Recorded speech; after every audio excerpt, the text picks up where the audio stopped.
यह कथा महाभारत काल में युधिष्ठिर के राजसूय यज्ञ के समय की है। कुरुक्षेत्र युद्ध में विजय पाने की खुशी में पांडवों ने राजसूय यज्ञ किया। दूर दूर से आए हजारों लोगों को बड़े पैमाने पर दान किया गया। यज्ञ समाप्त होने पर चारों तरफ पांडवों की जय जयकार हो रही थी। पांचों पांडव तथा श्री कृष्ण यज्ञ की सफलता की चर्चा में मगन थे।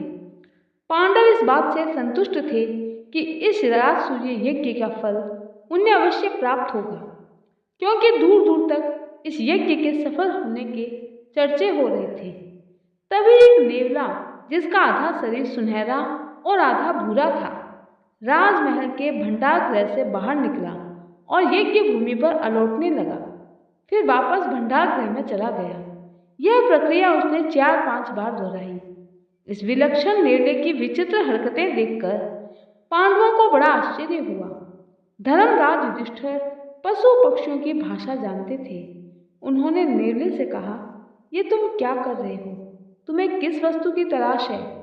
नेवले ने आदर भाव से युधिष्ठिर को प्रणाम किया और बोला, हे राजन, आपने जो ये महान यज्ञ संपन्न किया है, उससे आपकी कीर्ति 10 दिशाओं में व्याप्त हो गई है। इस यज्ञ से आपको जिस मनुष्य की प्राप्ति होगी, इस यज्ञ से आपको जिस पुण्य की प्राप्ति होगी, उसका कोई अंत नहीं है। किंतु निराश होने वाली बात यह है कि यह यज्ञ सिर्फ आपको ही फल देगा। मैं तो इस पुण्य के अनंत सागर में पुण्य का एक छोटा सा कण अपने लिए ढूंढ रहा हूँ। लोग झूठ कहते हैं कि इससे वैभवशाली यज्ञ कभी नहीं हुआ, पर यह यज्ञ तो कुछ भी नहीं है। तब युधिष्ठिर नेवले की ऐसी बातें सुनकर क्रोधित हो गए और कहने लगे, अरे नेवले, तुम सिर्फ अपनी ही कहे जा रहे हो। आखिर तुमको किससे निराशा हुई? तुम यहाँ क्यों आए थे? पूरी बात विस्तार से बताओ।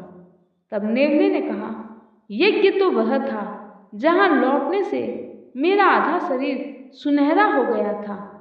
तुम्हारा यह यज्ञ कुरुक्षेत्र निवासी मुद्गल ब्राह्मण के शेर भर सत्तू दान करने के तुल्य भी नहीं है।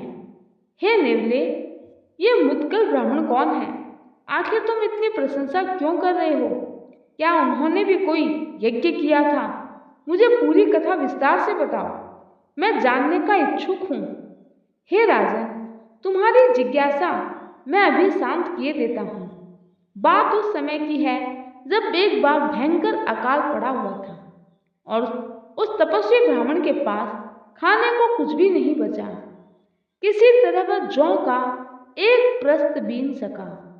ब्राह्मण का नियम था, वह दिन के 6ठे पहर में भोजन करता था।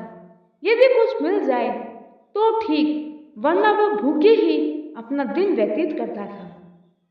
अतः उस दिन जब 6ठा पहर आया तो ब्राह्मण की पत्नी ने जौ पीस कर सत्तू बनाया। नित्य की प्रार्थना करने के पश्चात पूरे परिवार ने उस थोड़े से चूर्ण को आपस में बांट लिया, एक एक कुड़वा।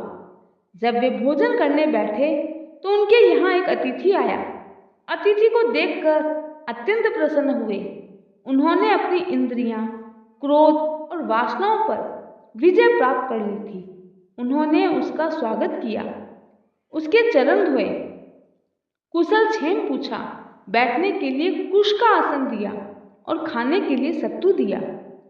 अतिथि को भगवान का रूप मानकर ब्राह्मण ने अपने हिस्से का सत्तू अतिथि को दे दिया, मगर उसे खाने के बाद भी अतिथि की भूख नहीं मिटी। तब ब्राह्मणी ने अपने हिस्से का सत्तू अतिथि को दे दिया। इससे भी उसका पेट नहीं भरा तो बेटे और पुत्र वधू ने भी अपने अपने हिस्से का सत्तू अतिथि को दे दिया। अतिथि ब्राह्मण उस सत्तू को खाकर तृप्त हो गया और उसी स्थान पर हाथ धोकर चला गया। उस रात भी ब्राह्मण परिवार भूखा ही रह गया और कई दिन की भूख से उन चारों का प्राणों का अंत हो गया। जहाँ अतिथि ब्राह्मण ने हाथ धोए थे, वहाँ सत्तू के कुछ कण जमीन पर गिर पड़े थे। मैं नेवला उन कणों पर अलौटने लगा तो जहाँ तक मेरे शरीर से उन कणों का स्पर्श हुआ, मेरा शरीर सुनहरा हो गया। मैं ये समझ ही नहीं पा रहा था ये सब कैसे हो गया। मैं एक ऋषि के पास पहुंचा और उन्हें सारा वृतांत सुनाकर जानने की जिज्ञासा प्रकट की। मेरे शरीर का आधा भाग सोने का कैसे हो गया? ऋषि ने अपने ज्ञान के बल पर पूरी घटना जानी और बोले, जिस जगह तुम लेटे हुए थे उस स्थान पर सत्तू का थोड़ा सा अंश बिखरा हुआ था। वह चमत्कारी सत्तू तुम्हारे शरीर के जिस जिस भाग पर लगा वह भाग स्वर्णिम हो गया। इस पर मैंने ऋषि से कहा, कृपया मेरे शरीर के शेष भाग को भी सोने का बनाने हेतु कोई उपाय बताएं। ऋषि ने कहा, उस परिवार ने धर्म और मानवता के लिए अपने प्राणों का बलिदान दिया है। यही कारण है कि उसके बचे हुए अन्न में इतना प्रभाव उत्पन्न हो गया है।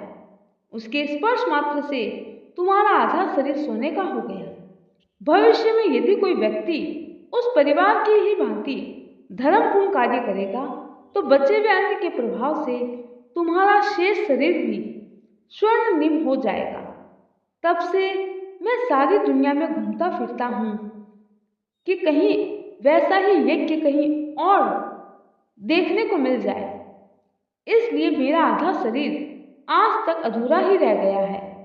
जब मैंने आपके राज सूर्य यज्ञ के बारे में सुना तो सोचा, आपने इस यज्ञ में अपार संपदा निर्धनों को दान की है और लाखों भूखों को भोजन कराया है। उसके प्रताप से मेरा शेष आधा शरीर भी सोने का हो जाएगा।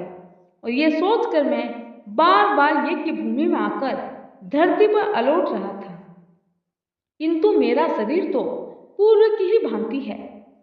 नेवले की ऐसी बात सुनकर युधिष्ठिर लज्जित हो गए। भगवान श्री कृष्ण ने युधिष्ठिर को जब इस प्रकार लज्जित देखा तो बोले, ये सत्य है कि आपका यज्ञ अपने में अद्वितीय था, जिसमें आप लोगों ने असंख्य भूखे व्यक्तियों की भूख शांत की, किंतु निसंदेह उस परिवार का दान आपके यज्ञ से बहुत बड़ा था, क्योंकि उन लोगों ने उस स्थिति में दान किया जब उनके पास कुछ भी नहीं था। अपने प्राणों को संकट में डालकर अपनी चिंता ना करते हुए निस्वार्थ भाव से उस परिवार ने अपने पास उपलब्ध समस्त सामग्री उस अज्ञात अतिथि की सेवा में अर्पित कर दी, और जिसका प्रमाण यह नेवला स्वयं आपके सामने है।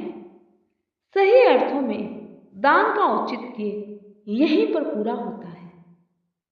जय श्री कृष्ण।